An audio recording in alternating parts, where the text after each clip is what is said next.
Welcome everyone to the 45th of the COVID calls, a daily discussion of the COVID-19 pandemic with a diverse collection of disaster experts. These calls are held every weekday at 5 p.m. Eastern Time. My name is Scott Knowles. I'm a historian of disasters at Drexel University in Philadelphia. Today we have a discussion about COVID-19 and face masks with Sharona Pearl and Rashawn Ray. We are streaming on YouTube Live. You can also keep up with COVID calls via Twitter. My handle is @US of Disaster. You can also hear COVID calls recorded as podcasts. Just go to soundcloud.com and connect to the COVID calls podcast. Please do help spread the word and send suggestions for future guests and topics, and please do suggest yourself if you'd like to be a guest. On Monday, I will talk to Megan Finn from the University of Washington and Ryan Ellis from Northeastern University about infrastructure, the internet, and the post office in the age of COVID-19. As of today, there are 4,516,360 confirmed cases globally of COVID-19, according to the Johns Hopkins University Coronavirus Resource Center. That's up from 4,413,597 cases yesterday. 1,432,045 of those are in the United States, up from 1,405,961 yesterday. There are now a total of 86,851 deaths in the United States reported from COVID-19, up from 85,194 deaths reported yesterday. As a way to bring some humanity to those numbers, I've been reading a life story every day, and I'd like to continue that now. This is an obituary that appeared in the New York Times. Jerzy Glazewski, Polish ace in a Spitfire, dies at 97 by Nicholas Kulish. They were men without a country, flying combat missions against the same Nazi war machine that had overwhelmed their native Poland in the Blitzkrieg. Their uncommon valor during World War II made the Polish pilots fighting for the Allies into an example of determination in the face of adversity. Jerzy Glazewski, 97, flew 100 missions for the number 308 City of Krakow Polish Fighter Squadron, according to Poland's Institute of National Remembrance. He was widely believed to have been the last surviving member of the valiant Brotherhood of Exiles who fought with the Royal Air Force when he died on April 13 of COVID-19 in a nursing home in Manhattan. Jerzy Eligiusz Glazewski was born on November 19, 1922 in Warsaw. His father owned a lithographic printing company and died in a car accident when Jerzy was 6.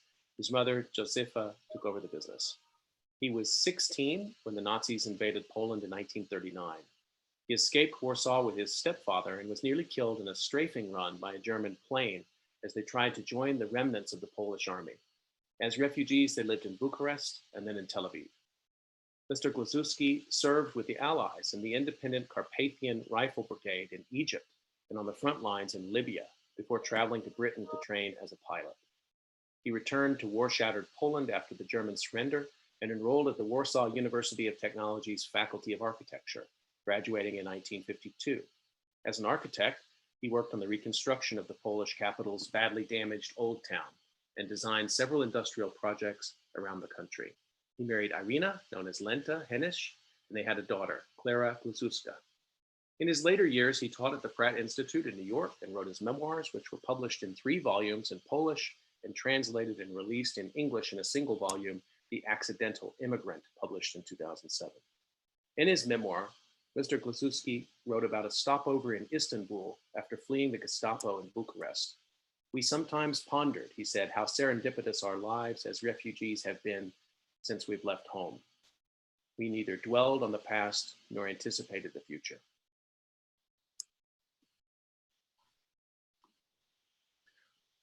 Okay, I'd like to introduce my guests today. Dr. Sharona Pearl is Associate Professor of Medical Ethics at Drexel University. She is a historian and theorist of the face and body, and her most recent book is Face On, Face Transplants and the Ethics of the Other. She publishes widely for a public audience, most recently in the Washington Post, which we will discuss today, and she invites you to follow her on Twitter at Sharona Pearl. Hi, everyone. Thanks. Rashawn Ray is David M. Rubenstein Fellow at the Brookings Institution. He is also an Associate Professor of Sociology at Executive Director of the Lab for Applied Social Science research at the University of Maryland, College Park. Recently, Ray published the book, How Families Matter, Simply Complicated Intersections of Race, Gender, and Work with Pamela Braboy Jackson, and another edition of Race and Ethnic Relations in the 21st Century, History, Theory, Institutions, and Policy. Sharona and Rashawn, welcome to COVID Calls. Thanks for having us, Scott. I'd like to remind you that you can get questions in and just put those, if you're watching on YouTube Live, you can get those questions in using the chat function and they will get to us, or you can put them on Twitter and just be sure to tag me at US of Disaster. Some people like to email them directly, and that's fine too. You can email me directly throughout the conversation today, sgk23@drexel.edu. So when I have these conversations, I've been starting by just finding out how things are going where people are. So I'd like to start with that. Sharona, could I start with you? Where are you calling in from and how are things there? I'm in Philadelphia. We're right downtown and we're all doing fine, me and my husband and my 3 kids, but it's certainly a strange time to see a city feel so empty. And when did you start working from home? Well, as you know, Scott, Drexel is on a quarter system, so we were able to kind of coast towards the end of the winter quarter, and then immediately upon hearing that classes were going to go online and that the exam period was going to go online, I left and came home. My kids' school actually closed down a bit earlier than some of the other schools, so those 2 things coincided as well. So we were all home together at the same time in mid-March. Rashawn, same question to you. Where are you calling from and how are things going there? Yeah, I'm right outside of Washington, D.C., so I'm not far from where you all are. So I think we're in similar situations, even though I think Pennsylvania has done a much better job, at least as far as the numbers, with handling this sort of thing in Philly than Maryland has and where I'm at. I mean, I think we've been home. I think my wife said this is our 9th week today. My wife is a healthcare provider, so I think she's really been keeping up with the numbers. In our household, that's always an interesting question to me because it's like professionally and then it's personally. So from a personal standpoint, I think we have a very different relative viewpoint of this pandemic. Just seeing what happens to her when she goes to work. She's a nurse practitioner. She runs a clinic in the hardest hit zip code in Prince George's County, which is, I think, one of the top 3 hardest hit zip codes in the state. So, just the things I hear from her and what she's going through, I think it's drastically different than everybody else. As far as myself and our 2 boys, we're home, we're fine. They're Zooming classes, I'm Zooming stuff like this. And, I think that the biggest issue we have is whether or not we have enough bandwidth when one of them is doing math or Spanish and I'm also doing something. But, I think as long as my wife stays safe and healthy, I think we're fine. But definitely the area where we're in, at least where we work, is being hard hit. It's not the topic of our conversation today, but it's always the topic of every conversation. Rashawn, if I could just follow up since you offered that, has she had to quarantine at home? Have you had to do that kind of work at home? Yeah, she basically so the way that we do it in our house, it's literally a daily process. So it's kind of been 3 waves. The first big wave kind of happened even before things shut down, maybe like 10 days before, when she started seeing just a huge uptick in patients and quote unquote flu-like symptoms at the time. And so that was a huge uptick, and she's the lead provider in the region. So she was having to deal with a lot of things. So that went into overdrive really, really quickly for us. Well, I think in a span of like 4 weeks, she was probably off 3 days, and she works 12-hour shifts. So she was gone like 14 hours during those days. That was when it first hit. Lines were out the door. People were extremely frustrated. People were anxious. People were scared. And so walk-in clinics become a primary site. Then we went into wave 2, which is what we call, the White House was saying that there were tests and there were no tests. So what that meant was when that transition happened, people were anxious because they thought that they could get tests, but there weren't any tests available. So her company went into, I think it took them a little while, but they went into a nice transition where they started to kind of triage patients and refer them out to places where they could get tested. I think that ended up going pretty well, dealt with the PPP issue. And now the third wave is, now that they have tests, it's a new wave. So every day she comes in the house, she sleeps in a separate room. She shares kind of a main common space or two with us. But the minute she comes in the house, shoes are at the door, clothes are either in the trash, immediately in the washing machine, immediately taking a shower. Doesn't spend time in places where I sleep or the boys sleep. So most of the time they're sleeping in their own bed, or if it's a special night, they get to sleep with dad. But she's in another room. But I mean, we do share commonality. So I know how bad the day has been when she comes home and starts baking at 8:30 at night, which has happened more than I would like. And so, that's not good for my waistline. But I definitely eat whatever she cooks, and then I just try to listen. Thank you so much for sharing that thumbnail sketch. And when I hear those kinds of descriptions, first of all, I have so much gratitude for what your wife's doing, but then also to hear that and to hear other people talk about their liberty being abridged because they can't go to the football stadium or to get their haircut. It's just a cognitive dissonance that I just can't process it. And I think we need to hear more about your wife and more about people who are in the front lines and the essential workers along those lines. So maybe we'll circle back to that by the end of our conversation. We have a lot of things to cover today. I'm going to start, Sharona, with you and your just wonderful piece in the Washington Post Made by History section now last week, I guess. And I just want to give such a great article. I hope people will look it up. And I just want to give a little quote from that. You said, "We look at people to know them. When we can't look at them, we feel we know and trust them less. And when we can't show our own faces to the world, we may feel we're hiding something. So what do we do at a time when we need to wear masks in public, but we also need to connect with one another while maintaining social distancing?" So what moved you to write this? And I guess, as you wrote in the piece, you use this as a way, you give a really rich, deep history of masking laws. So can I draw you out a little bit on that and give us some of that? You can't give us all of it, but it's something we can work with on that history.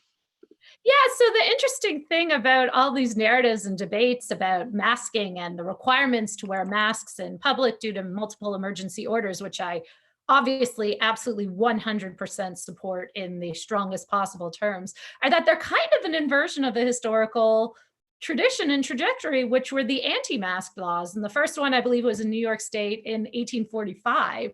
And those were a series of laws that were designed to prevent people from wearing masks in public. Either that first one in New York State was around landlord-tenant disputes, with the idea that it was to protect people who were trying to dispute with others. So if you kept your face covered, there was a notion that you would be more aggressive, you would be less accountable, people would not be able to identify you. And these laws have continued up all the way through to very, very, very recent times, partly in response to the growing ubiquity of CCTV and face surveillance in many parts of the world, and also around the idea that if people are congregating in public and riots or protests, then they need to show their faces in case they were to break the law. So what we're seeing now is this inversion where you're actually required to wear a mask in public. And of course, it's in complete consonance with larger concerns about public health, larger concerns about the safety of the masses. But it does cause us to really pause and reflect what these notions we held about privacy, security, identity were really connected to, and was it actually about being able to see people's faces, or was it a variety of other long held biases that I'm sure Rashawn will get to around what faces actually mean?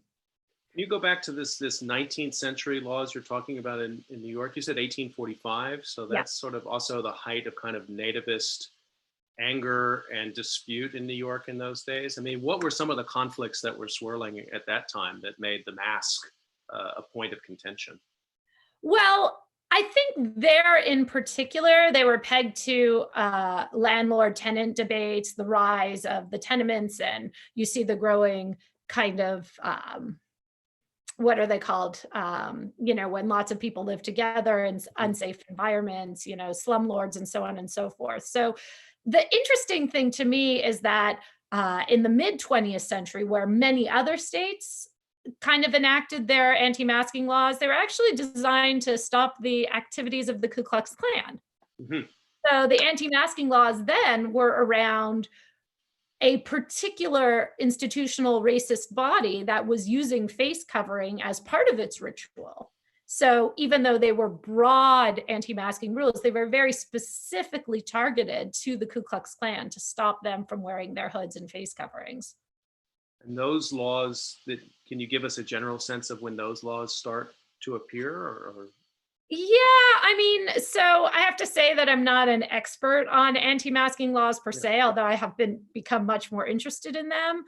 And you would see some of those in sort of the 1930s, 40s, even the 1950s is when you're beginning to get those being passed. I see. Okay. Well, thank you for that. I'd like to, Rashawn, let me turn to you. And I guess the first thing I want to ask you about is sort of get an overview of some of your recent research. And you gave an interview on NPR last week, and you were there to talk about the Ahmaud Arbery case.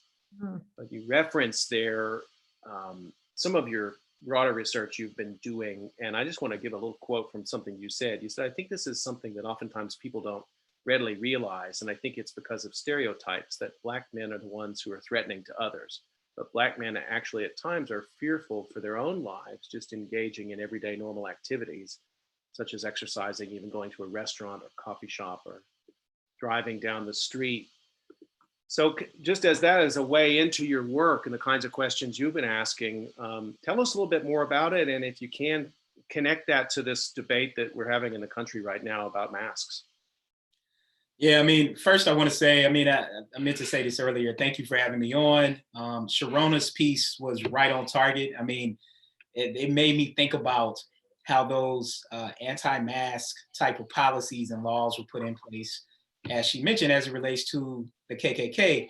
And so one of the big things that I always think about is who has the right to fully enact the First and Second Amendment at kind of all costs? Who has the ability to actually control public spaces while they are also controlling the gaze that people has the ability to put onto them? So right now, for example, in North Carolina, there have been a series of protests. The big one was at the site of the subway, and there was a family walking across the street, just happened to be a Black family, just happened to be two lawyers. One was a prosecutor, one was a public defender. And it kind of led to an interaction there as people were interacting with, on one hand, people with guns and pipe wrenches that looked like, bazookas. And on the other hand, a family walking kids across the street in a stroller. And I think that juxtaposition is something that I always think about with mask.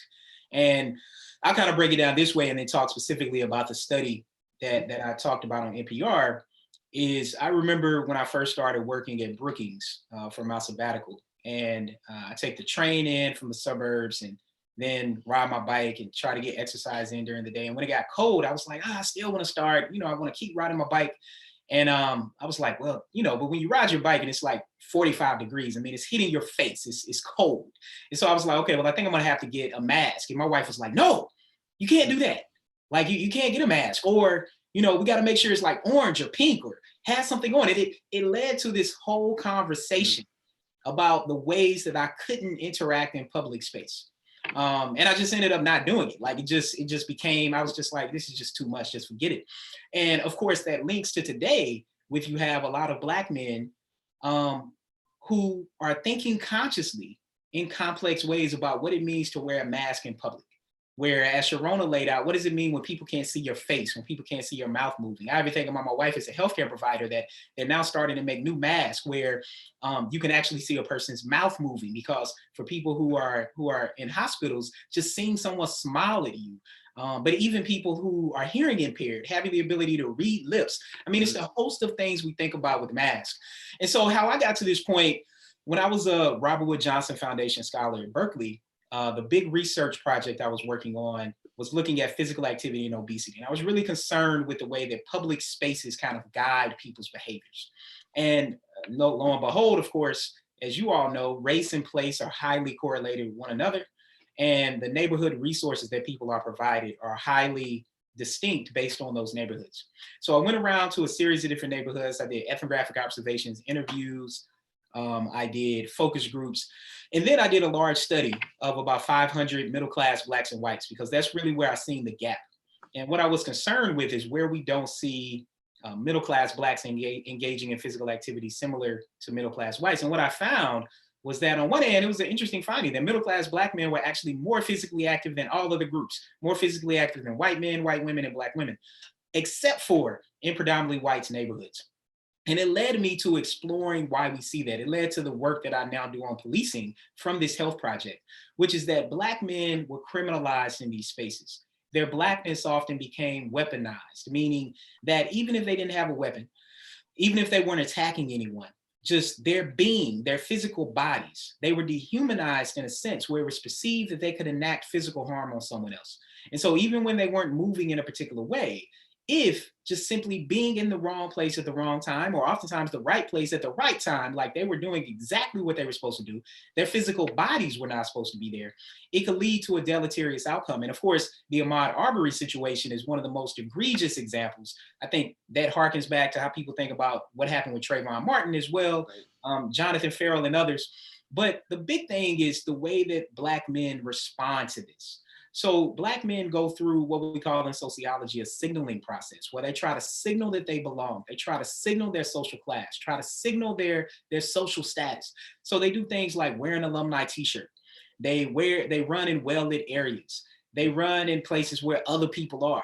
They always have an ID on them. They wave and smile at neighbors. I mean, like, who does that? Like, I mean, like, running is difficult enough to have to all of a sudden do that around other people and be running through people. But they do that so that there's a witness if something happens, which becomes important, but also to try to deflect from the stereotypes they know to exist about their own bodies. When you layer that up with a mask, I mean, it becomes stereotypes on steroids, essentially, and stereotypes on steroids where now people's perceptions of you are heightened in ways that we already know exist, because Black men know that people think that they're more, that they're, stronger, that they are more prone to criminality, that they are emotionally unstable. You put all these factors together with a mask, and now all of a sudden you're telling me to walk into a store and buy something.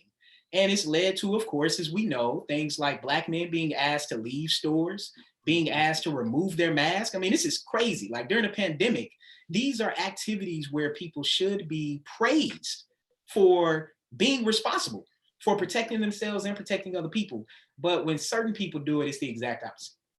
Right, and that's really does tie into this historical notion that people are covering their faces have something to hide. So when you compound that with a body that was always already wrong, right? The Black body, the Black male body in particular, is always already read as angry, always already read as violent. In the history of the United States, always already read as not having the right to occupy space, let alone exercise First and Second Amendment rights, right? Then the mask, while a person of privilege perceives this as a mode of protection and almost a service. Look what I'm doing for everybody else by wearing this mask. The always already wrong body puts that on, and then the signaling that occurs, even though it's absolutely the right thing to do, and not just a right, but a requirement, even more compounds all of these historical biases and current biases. So you're wrapping up these two sets of assumptions that people with privilege allow to go unexamined around who it is we believe is meritorious, what we tie into the face and the transparent face, and which bodies get to be.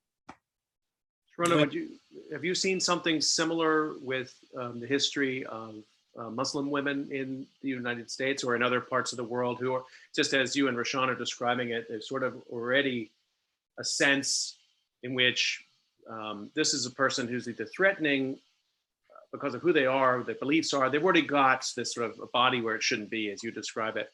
And then there's already the head covering in that instance with Muslim women, a similar kind of process there? Well, so one of the things I've been wondering about, and I'm working on this a little bit right now with a colleague, Noor Haloubi, who is at the University of Leeds, is the same kind of reckoning that we're having, or we ought to be having, spread across this country, but all the things that actually turns out are possible, all the accommodations that we can make for people with disabilities, all the flexibilities that we can for working from home, right? Turns out it actually was doable. All it took was the non-marginalized people to need it. Is there a similar way in which all these biases that we have against people covering their faces can also be reckoned with? So we have all these absurd ironies, like in Quebec and in France, where they have these laws against covering your face that are broad, but really are pegged towards Muslim women who wear the veil. They would enter a hospital and what? They have to take off their niqab, they have to remove their hijab in a hospital space where everybody is wearing masks. That was always true, right? But now are we in a moment where we can say, wait a second, all of these things that we said were problematic about covering your face in public, which we said were general and we said were about security, maybe they really were just about a certain form of Islamophobia. Can we have that conversation? Rashawn, are you seeing you're telling us this example, you were giving us a minute ago from North Carolina. Are you seeing other cases where the use or the lack of use of the face mask is sort of being weaponized now by people who have a sort of broader political agenda? Yeah, I think so. And I think law enforcement is one of the places where we really see it. And it's just disheartening because, at least the research I do, I knew that it was coming. It was a reprieve a bit, and then we started to see it heighten. So in New York City, for example, a study just came out showing that about 80% of people who were given summons and arrested for social distance violations were either Black or Latino.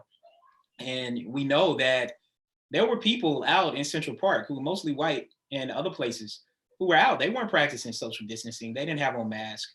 And instead, police officers went around and handed them masks and had conversations with them. And for Black and Latino residents of the city, that wasn't the case at all. And so, yeah, I definitely think we've seen it weaponized and it's being used. And I think it's another form of the way that people use it to increase surveillance. And I think it's right in line with the laws that's been coming out over the past decade that now people are trying to repeal around the way people wear their hair. So as Sharona was talking about people's head guards and other sorts of things, well, all of a sudden, people are doing the same thing with hairstyles, right? From the military to corporate America to other places, to government agencies. And so using a mask, again, it's always about, and I love how Sharona put this, which was, just being in a body that shouldn't be in a place, right? That is the body. It's not about the place, because no matter what the place is, that body becomes out of place. Right. And the mask is just another form of doing that. If you're in the right type of body, it kind of doesn't matter what you do. You can have on a mask and you get applauded for it, and then you don't have on a mask, and guess what? You get applauded for that too. So you have on a mask, it's like, thank you for taking care of people. You don't have on a mask, and it's like, that's good. You can exert your rights. Like, it's interesting how no matter what the scenario is, what the social interaction is, if you're in the right body, oftentimes it's going to be spun in a way that you're correct. And if you're in the wrong body, it's going to be spun as if you're not. You put that so beautifully, Rashawn, and it harkens as well to all these narratives as who counts as excusable, right? Who counts as a boy, right? Trayvon Martin is treated as a man and shot in the back, but some 34-year-old, we can think of many examples of 34-year-old white men who are excused because they are young, right? And foolish. Right. So what is the bandwidth of forgivability? What is the bandwidth of latitude? And sure, everybody might eventually reach the end of that, but who's already started in violation from day one, right? And this is taking us a little far afield about the mask per se, but it's interesting to think about how this thing around which there is emerging consensus and at the same time pushback politically becomes so exemplary of these broad trends of discrimination and bias in our society. And if that's one of the messages of this horrible pandemic, it's the cracks that were there have become craters, right? The ways in which our system has broken has become so exploded. And each one of these symbols really is just tied to more of the same. Sorry, I'm gonna have to acquire the cracks to craters thing. That was amazing. I will always attribute you, but that is a great way to think about it. That there were cracks in our system in a host of ways. And now all of a sudden, I mean, they have become craters because of COVID-19. That is, yeah, that's good. Well, I liked your thing. What was it? Something on steroids? You said that was really good, but I have to remember what. Come back to me. I don't know. Oh, I might have just been saying that now we have like stereotypes on steroids. Yeah. Stereotypes on steroids. We'll have the transcript. Don't worry. This transcript, I can already tell, is going to be very much in demand. You both are. I mean, the eloquence that you're bringing to this is important because we have to talk clearly about disasters, not as some things that happen to us from outside, but as processes that reveal social cracks, as you said, or craters that are already pre-existing. And yet they do open opportunities. And I wanted to turn to this for a second because I'm thinking about, what you're both describing, and Rashawn, the example you gave there. I'm imagining a young person, a young African-American man who basically, as he moves through New York City, has to, if he sees the police, he has to put the mask on, but he has to also be aware that by having the mask on, he's putting himself at risk the minute he's not with the police, but maybe both. And I'm thinking about my own experience as a white middle-aged man in America, and I would have never thought of this term, but I have mask privilege, right? I bought some masks back in January, and they have, it's like skull mask, with teeth. Back when all this seemed so abstract to me and impossible. I didn't buy them as a joke, but I didn't put much thought into it. I just bought what I could buy. And I never gave a second thought that anybody would say anything to me if I wore that or not. It just never occurred to me. And that reveals a sort of set of social orders in place around disaster. That means I can walk through this disaster with an enormous amount of privileges, which would be, basically, I wouldn't even be conscious of them unless we were having these kinds of conversations. So I want to leave that there for a second, but I want to turn to the possibility of this moment, because I do think it's important to remember we are all social distancing. And that's an enormous pro-social act. We have millions of people around the world taking action. I reminded my kids of this the other day. This is why we're at home. We're taking action to protect ourselves, but also to protect lots of people we will never meet. That's impressive, I think. But how do we build on that to then address some of these kinds of deeper social pathologies that you're both talking about? Rashawn, I'm going to start with you. Is there something we can do in the pro-social in this moment that we can somehow transfer to address those other problems that you've been talking about? It's racism, but it's taking the form of the racism of the mask. Or am I being too optimistic here? No, I don't think so at all. I mean, there were a couple thoughts that come to mind. The first thing was when you were talking about your mask, I was thinking about one of the ways that inequality on one hand and privilege on the other hand play out. And I always like to think about it as, while one group of people are able to go through life and kind of nonchalantly make decisions, another group is spending mental minutes thinking about whether or not they were discriminated against and trying to prevent discrimination. So I've spoken to a lot of Black men. I've spoken to a lot of white men similar to you, or just white families that are like, oh yeah, we just bought whatever was available, something fun or something scary. And then I talked to a lot of Black men or women who were purchasing things for their family.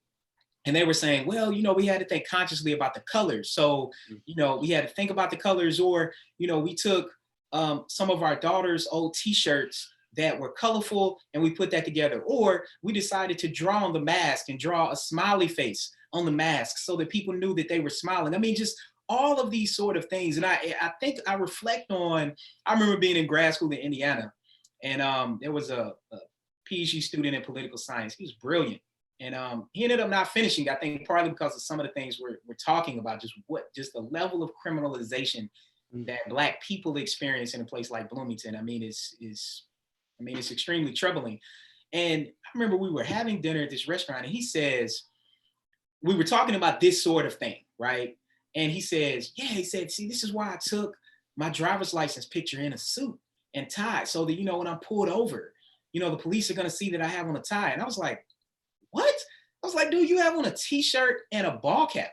Like, the cop isn't gonna see your suit and tie on your license. And even if they do, it's not gonna make a difference. But I think that speaks to the level by which Black men are trying to do that. So to your question, as a lot of us have the privilege to engage in social distancing, because outside of my wife, I mean, my kids and I, we do, right? We have the devices we need. We have the bandwidth that we need. You know, they go to a school where they do 3 or 4 Zoom classes a day and they're still learning. Whereas in other parts like DC just closed 3 weeks early because kids weren't keeping up. Like they just couldn't do it because either their parents were these new essential frontline workers, or they didn't have the technology, or they didn't have the broadband. I mean, all these sort of issues. So the way I think about social distancing is to highlight, particularly I think for our kids, what I really try to do is to say, let's talk about why you have the privilege to stay inside right now, why you have the privilege to be on this Zoom, why you have the privilege to go in your backyard. And then let's talk about all the reasons why other people don't. And then I want to hear from you on what you think should be done about it. And you know, the great thing about kids is, at least my kids' ages, they're 8, 9, don't have really any limitations on how they think about the world yet. I'm trying to preserve that as long as possible. So they come up with all kind of amazing ideas. You know, like they were like, well, Daddy, you know, why can't we just go to a company like Amazon? They ship stuff to everybody and just have them ship something to every single kid. And, you know, and then the other one's like, yeah, I mean, because Jeff Bezos, I mean, he's like worth like a bazillion trillion dollars. I mean, just, and so it's interesting hearing these kids say this kind of stuff. But I think the point is, for the future, is I think kids now who are going through this pandemic, hopefully, are going to have a very different view of what's possible, how they deal with inequality, and they're trying to make sure that everyone has an equitable shot at life. Right? Because right now the digital divide is increasing. People can't get healthcare, other people can. And I think helping kids to make sense of that is something that we can do in the house.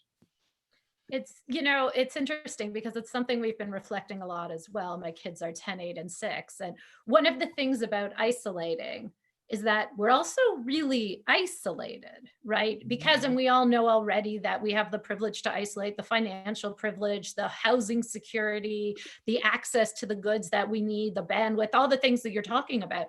But there's a way in which it really isolates us from the terror and the rage and the desperation, even though we are all struggling emotionally. And I'm not in any way wanting to belittle the challenges that people who are isolating are facing, even those with huge privilege.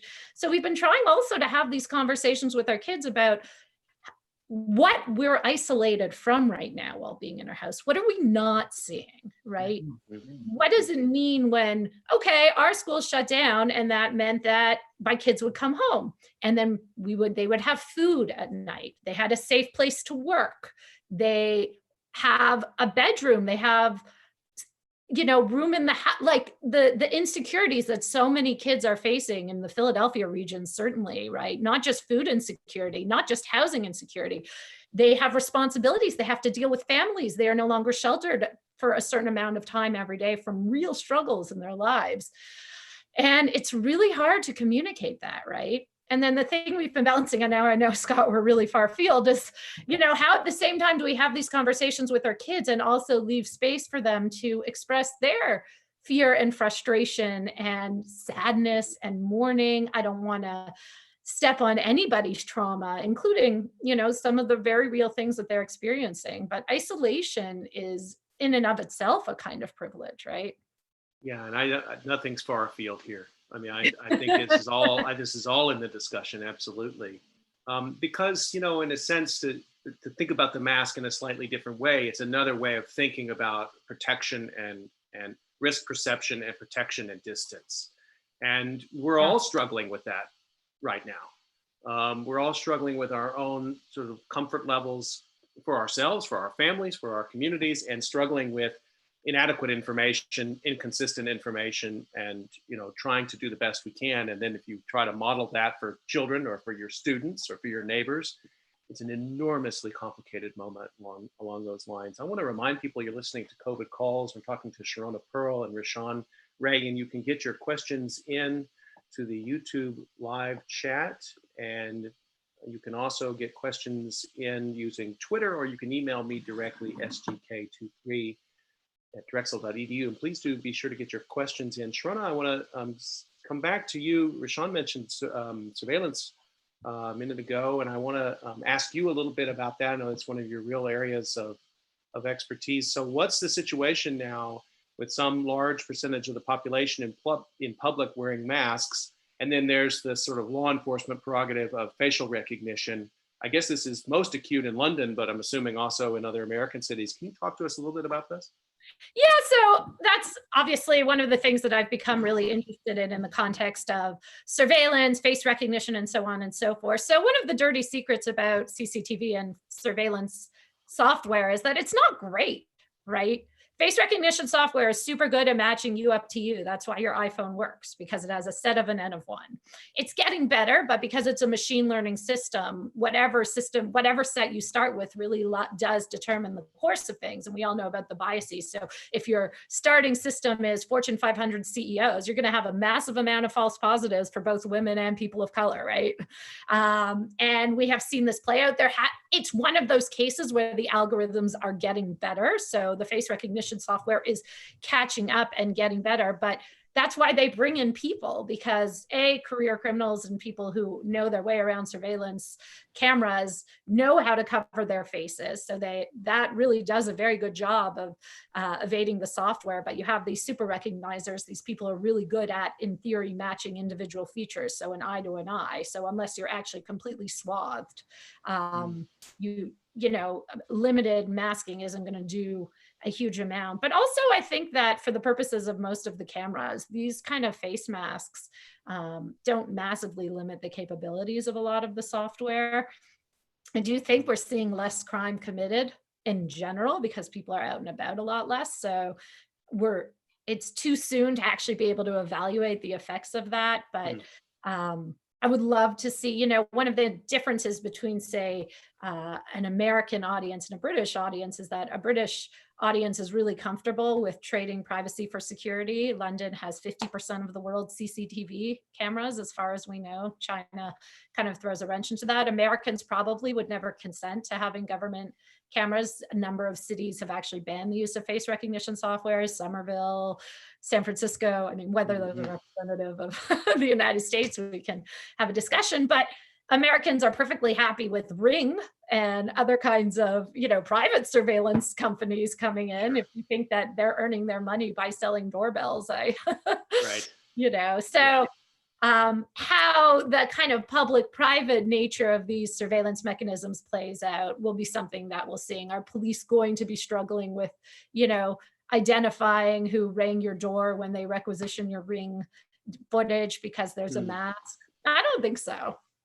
Are you keeping tabs on the tech conversations on the side? Because I can imagine that part of what they may be thinking about is, the massive social experiment that they're allowed to do with some of these, the work that they're doing on crowds. Now it's changing, and we'll be masking and unmasking. If what I'm reading is true, and I have no reason to believe it isn't, we're going to be masking and unmasking now till there's a vaccine, and even beyond that for vulnerable populations.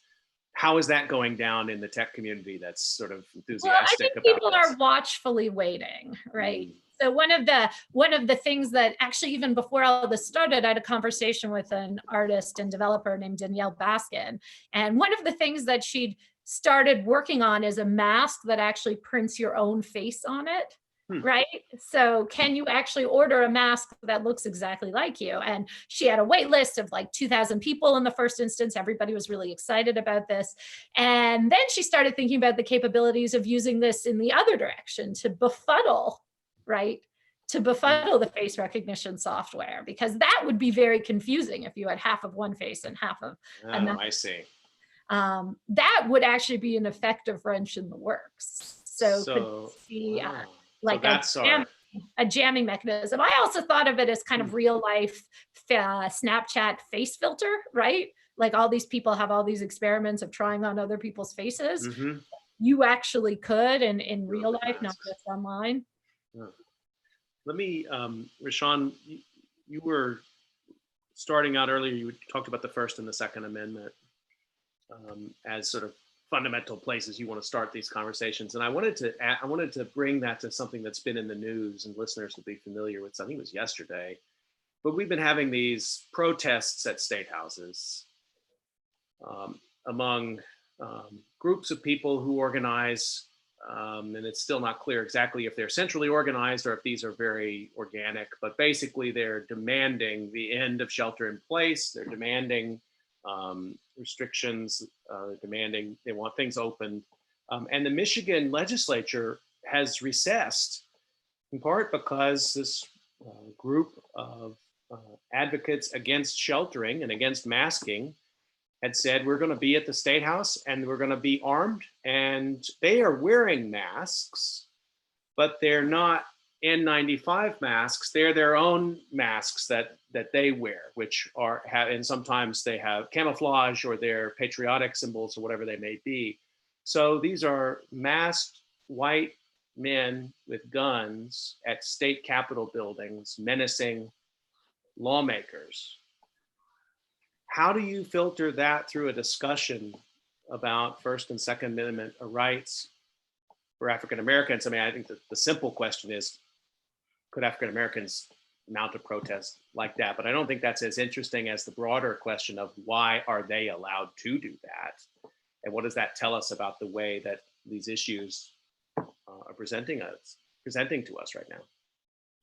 Yeah, I mean, I was flabbergasted that it literally shut down government meetings. And, you know, it's been a lot of things going on with that. Like, in fact, I was on CBS this morning talking about this exact issue because there are a series of things I'm thinking about. So I'll try to go through them. So give me a second because take your time. It's so on my mind. The first big thing is that, so because of the way they enact their First and Second Amendment rights, it actually infringes on the rights of others. So what I really think about is the way that the enactment, the way some people have the privilege to fully enact the First and Second Amendment actually limits other people's freedom to move through space. We've seen this in Michigan, we've seen it in Wisconsin, we see it in North Carolina. I mean, the list could go on and on. The other thing that I think is important for people to note, and Sharona knows this very well, is that, I mean, protesters, particularly extremists on the right or the left, typically cover their face, right? I mean, we see this with Antifa on the left. I mean, we see this with right-wing extremists on the right. But what is key is really what the statistics show. And like, I've been doing a lot of work on hate crimes because now I do work on policing. So of course I have to think about surveillance and technology. I have to think about hate and all these sort of things that I never really thought that my research would go in this direction, but you just follow where it goes. And one thing that I know is that hate crimes are increasing, hate groups are increasing. I mean, of course, over the past couple of months, we've seen a huge uptick in anti-Asian sentiment because of, I think, the way that Trump frames this as a Chinese virus or the Chinese flu, and all the different ways he crosses out things up on the podium during his daily press conferences. And that's highly problematic, and it emboldens these people to act. And the big thing statistically is that we know hate crimes have increased about 20% over the past decade or two. We also know that when it comes to domestic terrorist acts, overwhelmingly, these acts are committed by right-wing extremists, and overwhelmingly, the individuals who do this are white nationalists and white supremacists. So we have to really, really think about that. So if people just enacting their First and Second Amendment right, it's not that simple. Instead, what you see are things like them walking around with dolls, black dolls hanging by a noose, walking around with slogans that Nazis would have at concentration camps in Germany during World War II. So we see the ways that these sort of things are enacted. We see the way this plays out at the Son of Sam statue at University of North Carolina, for example. That's not real detached from what we've seen over the weekend, over last weekend in Raleigh, North Carolina, right down the street. So it's important for us to really contextualize this. And to one of your questions, I think is the main point though, is that people should really know the answer to this, but it becomes kind of, as my grandfather used to say, the pot calling the kettle black, which is, I always think, imagine if all those people at the State House were black. Like, imagine if they were Muslim. A lot of people can't even imagine it because it wouldn't even happen. Even though in Michigan, it was fascinating because there were a group of kind of black militia group, people who were part of this black militia group who escorted a black state senator or state delegate to the courthouse. So, I mean, you have all these things kind of playing out there. But I think at the end result, we really have to think about the ways that these groups are on the fringe. They use these moments to recruit. They use these moments to be visible. And they use these moments to be racist by enacting the First and Second Amendment. And, I always think about it like this, like America, unfortunately, is so racist that when people protest racism people think you're protesting America. Like that's just how racist America is. It's like, oh, okay, I actually want to kneel because people are getting killed by the police. No, you're the one who shouldn't be enacting your First Amendment right? You're the one who shouldn't be able to do that. And then the minute Black people bear arms, like in the 2016 election, where there were a group of, I think they were kind of part of the new Black Panther Party in Ohio. The city of Cleveland actually changed the laws during the 2016 election so they could not bear arms. And this is important because in California, this happened in the 60s and 70s. Of course, people know Ronald Reagan as a pro-gun president, but he was not a pro-gun governor. In fact, he was completely against it. You all know this, being historians, is that one of the reasons why California has really stringent gun laws is because the Black Panthers started taking over government buildings. And Ronald Reagan, who was governor at the time, restricted all of that away. So people have to understand this history to kind of understand that the First and Second Amendment means drastically different things based on your race, your gender, your sexual orientation, your ability. And oftentimes, if you have these privileged statuses, it oftentimes gives you the benefit of the doubt to enact it. And also the fact that we believe them. So like when these people are saying, no, we weren't being racist. No, I wasn't gonna use that pipe wrench on that Black family I walked up to. We believe them. Instead of saying, the statistics suggest that 3 out of 4 times you would have done something to hurt them. And so it's interesting who gets the benefit of the doubt as well and who's instantly vilified and criminalized. Right, it comes back to that same idea. If your body is already wrong, right? If it already does not ever have the right to be there, yep. And then the kind of latitude that that body is given is already at the end of the run because it was already wrong, then even though that statute or that amendment exists, you don't get to access it. Yep. Can we stay with this for a minute though? Because as we were talking about earlier, finding the opportunities, and I'm a little uncomfortable with that word, but I think we have to use it here, the political opportunities in this moment, when these injustices are so clear and in front of us, they do require organization, solidarity, and action. But I feel like many people don't know how to act. And in part because we've been told, and this is where you get the crossover effect, we've been told we shouldn't be gathering in groups, even with masks in some states. It's just not a good idea right now. So do we mount a counter protest? Do we go to that state house and hold up signs protesting what's going on? I mean, what is the right channel? And if it's just, well, let's elect a Democratic president, I find that to be a little bit, that's cold soup. I mean, that's not going to be good enough. We need more direct channels for confrontation of what we're seeing around these issues, but I'm a little bit at a loss of how to act, in part because of the nature of this disaster. I don't know if either of you feels that same way or has any thoughts on what people can do, again, to capture this pro-social moment, taking positive steps to make the world that we want to see out of this moment, rather than just surrendering the Michigan State House to the right-wing militia. Well, I want to pause and reflect on the really beautiful insight that you just had, Scott, which is that so many of our organizing principles are based on a notion of publicity, as in publicness, right? And so many of the ways in which we envision solidarity, allyship, collective action involve being together in public. And that is no longer possible, except insofar as it becomes a protest of the kinds of pro-social and generous activities that we all want to support, right?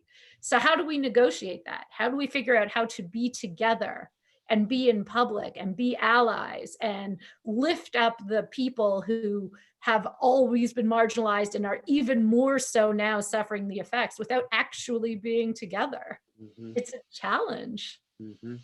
Yeah, I mean, I had 3 thoughts as you were talking. The first thing was what you said earlier about cognitive dissonance. You know, I think one thing that I think both of you know, and like studying attitudes, I mean, I primarily specialize in social psychology. So I really think about how you take one social interaction, like protesting on a state house, and how people have drastically different interpretations of that. And I do think that the media, of course, drives a lot of this. You know, one thing I think that's surprising to people on the left who are liberals and progressives is how many people watch Fox News. And of course, there's a fantastic media bias chart that you all have probably seen that I think is great, that kind of shows there's a square where you should get your objective information. Then there's like analysis where it's slanted a little bit, and then it's the fringe. And Fox News is so far outside of those normative objective boxes, but they have figured out how to really drive narratives, and it's convincing. You know, one thing that I do, I watch all of the channels, and I'm like, wow, that was good. Like that, they were full of crap, but that was good. Like if I didn't know better, that would really convince me. So I think about what can we do, and it goes back to the question you said, what can we do in this moment? One thing that I developed over the past few years, just giving a lot of lectures, doing a lot of implicit bias trainings with police officers and federal government and military, I mean, which are very difficult spaces to go into, and definitely difficult, as Sharona would say, for my physical body to go into, is that I developed this racial equity framework. And I talk about it, there are 3 stages. The first is people become racial equity learners. Pretty much what people are doing now. They are listening to us as we're deemed experts, and they are learning about an important topic and how it relates to other things. Second 2 points are really critical though. And, you know, Scott, this is really where you're trying to push us to. First is to be what I call a racial equity advocate. And I want to juxtapose and disentangle the differences between allyship and advocacy. An ally is a person who is supportive of what someone else is doing. But oftentimes they're very reactionary. They might do something like wear a pin, you know, like when I'm supporting equal rights, whether it be for marriage equality or against sexual assault, you know, I might wear a pin or some sort of ribbon once a year with the color white or purple to kind of support that. But I'm silent, right? Unless people know what it is, they don't really know that's going on. And so oftentimes, as my grandfather would say, who served 21 years in the military, Purple Heart, Bronze Star, served in 2 wars. And he taught me from birth is that my silence is my acceptance. So what happens when you're an ally, oftentimes you can be silent.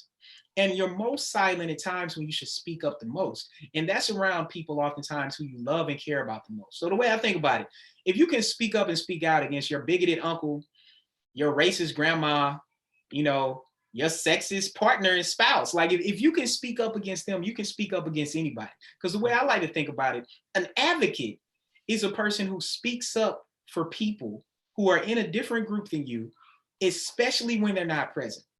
Because right now, all of us are social distancing for the most part with people who look exactly like us.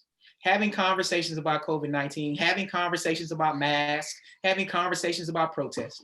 And unless we speak up and speak out, one thing I know is that Shirley Chisholm said that people are sitting at a table and our group is on the menu and someone is eating us for lunch. So we have to bring a folding chair. Right now, we can't bring a folding chair to someone else's table. So we need people at those tables to speak up. And I really realized this when I was teaching at the University of Mannheim in Germany. I had the opportunity to do this exchange program while I was teaching in Europe. It was a great experience. My wife and I had just got married. It was great for like a young couple because we couldn't talk to anybody but ourselves. So it really solidified our relationship. but part of that was, I noticed the way that Germans talked about Turks. Like, you know, people from Turkey is the largest minority group in Germany.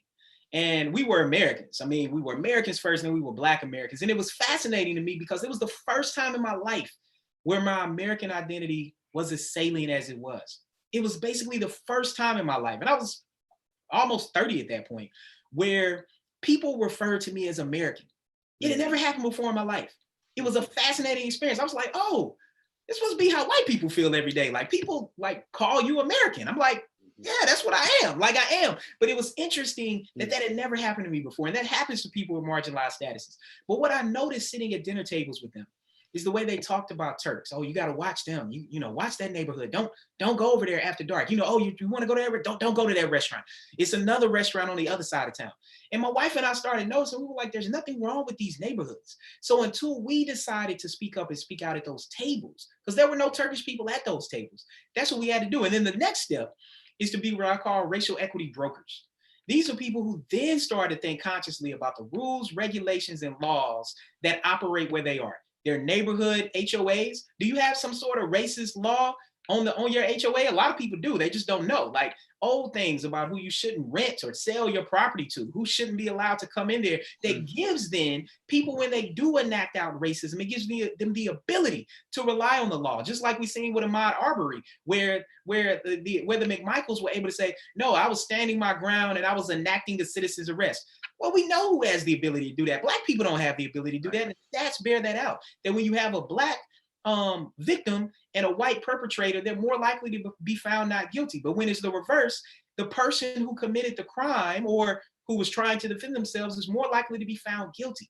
And so I think that there is a process we can get on. And similar to how I think that sexism really is about men dealing with themselves and how they think about women. I think racism is about white people dealing with themselves and how they view Black people and other minorities. And thank you. That was really moving. And one of the things that I'm really struck with is your distinction between allyship and, advocacy, because the ally has the ability to remain silent, right? That the privilege of choosing to speak up or not. And then the process by which folks with privilege, let's say a white person like me, must always be going through is identifying those moments of, actually, I have this choice. Who doesn't have this choice? Who's not at this table? And if they were at this table, would not have the ability to remain silent? And who pays for these comments and choices with their actual literal lives every single day, right? Or with the sheer exhaustion of having to think about humming classical music when you're buying something in a store so that you can signal and prime and like all of those kind of coping mechanisms, and then the cumulative like historical trauma and exhaustion of it, and then make the move and say, well, I have the opportunity to stay silent, but I actually don't have the right to. Thank you for that. We're up on time. We have traveled some distance in this conversation, and I'm so happy that we have, and the ground that we've covered. I have one more question, just a quick one for each of you, because I know both of you, and this is kind of the wonky question for all the researchers listening, but there are a lot of them listening, and you're both master researchers and innovative in your methodologies. Sharona, to you first, how is this pandemic changing the way you do your research or the way you're thinking about research design at this time? So the non-wonky answer to that is that public writing in bite-sized chunks has been a really good way for me to deal with my own rage and terror. So I find myself turning to what has always been a great source of pleasure for me and attempting to do more of it. But the big picture question that you're asking around how can we even think about research in this context? I don't have an answer to the experimental or research design piece, but I want to reiterate what I said earlier, which is that it has become so blindingly clear to me how important the humanities are in this moment. It has become so clear to me that we must be valuing the narratives of history. We must be valuing the ability to make sense of language and words. And obviously, the scientific approaches are incredibly key. But I really do feel like we need to be, instead of slashing humanistic approaches, just doubling down on really valorizing that part of our intellectual life and research to create or sustain the better version of the world than the one we have now. Yeah, I mean, I completely agree. I mean, we need social sciences and the humanities more now than ever before. And to Sharona's point, I'm extremely worried and troubled at the cuts that I'm seeing across the country to the humanities and the social sciences, and which obviously have a lot of overlap, like this conversation. So that's the first thing. I mean, I think when it comes to work, similar to Sharona, I mean, the public work helps me get through. It's therapeutic, actually, for me. And it's probably similar to Sharona. I can do it quickly because I have a lot of this stuff in my head. I'm like, okay, I just need to write 1,000 words. Yeah, I can do that in a couple of hours and then revise it and do that. It doesn't have to take a long time. So I do think that's important. I mean, of course, the day-to-day larger projects. I mean, we had this large cyberbullying project. So, I'm the director of the Lab for Applied Social Science Research. We've been doing a lot of innovative work with virtual reality, and we were planning this big launch. Now that we've collected all these data with police officers in stealth mode, where, I mean, I could get into all that drama. But the point is that, of course, that was halted. The cyberbullying project that we were doing with virtual reality to teach students how to really be advocates and to speak up for other people, well, that got halted. I mean, who's going to let their kid put on virtual reality goggles? That's not going to happen. So we're now in the process, after I kind of let the people in my lab just be for a bit. You know, I just let them be. And I started noticing that there were different things, while probably similar to all of us. I mean, like right now, I mean, my kids are doing something. I don't know what they're doing. Like my youngest kid is ready to watch Scooby-Doo because it came out today. That's what we do. So he's like walking by the door, like waiting on that. But I say all that to say, like, life is lively. But if you're lonely and you're by yourself, and, you know, Scott, there's, you know, someone great who I think you would like talking to is one of my colleagues, Dr. Long Doan at Indiana. I mean, well, he got his PhD at Indiana. He's at Maryland with me now, but he has this fascinating study with some other colleagues, Liana Sayer and Gordon Rendernick, where they've looked at time use, like how has time use changed during the pandemic? And people who are lonely are coping with this very differently. And so we started having Zoom calls just where I was like, look, we're not going to talk work. I just want to know how you're doing. How is your family doing? And I feel like as a person in my position, I needed to do that for them, not necessarily for me, but it helped me too. It was good to hear from them. Like, we're friends, you know, and I see them every day when we're in the lab, and I miss seeing them. I didn't really realize I missed it. And so I think with research, it's shifting now to think of how can we do things like this? Like, instead of being in person to do an interview, can we do it over Zoom? Can we still see the person and collect data like that? What things can we have police officers do that we don't have to be in person to do? Can we train them from afar to use the technology that we need to do? And I kind of think that these are going to be positives in the long run about how we use our time. Like, maybe we don't always need to go into the office and take up space when we could stay at home and use another couple of hours to be more productive. It's kind of what I think about, at least when it comes to writing. Thank you for those insights. You know, this COVID calls really started as a way to share research ideas, but at one point, this is the end of the 9th week of doing these, and at one point I thought, you know, I don't know if we need to do the live thing every day at 5. I can record these and put them up as podcasts. And I tried that idea out on a couple of friends, and they said, "Are you crazy? This is like, we don't listen every day, but we know it's there at 5 o'clock. It's a place." And so maybe what we need to be thinking right now is not just about sharpening our research tools, but also broadening our community and broadening the supports that we have for the research community. I want to remind people you've been listening to COVID Calls, and on Monday I'll be talking with Ryan Ellis and Megan Finn about infrastructures and the internet, and you won't want to miss that discussion. And you can catch COVID Calls every Monday through Friday, every day of the week, Monday through Friday at 5 p.m. You can catch it on YouTube Live, and you can always catch it later if you miss the live broadcast on SoundCloud.com. Just look for the COVID Calls podcast. Rashawn Ray and Sharona Pearl, thank you so much for helping me close out what's been a great week of conversations. I learned a lot from you both in this last hour. Thank you. Thank you so much. Everybody stay healthy, and we'll talk to you on Monday.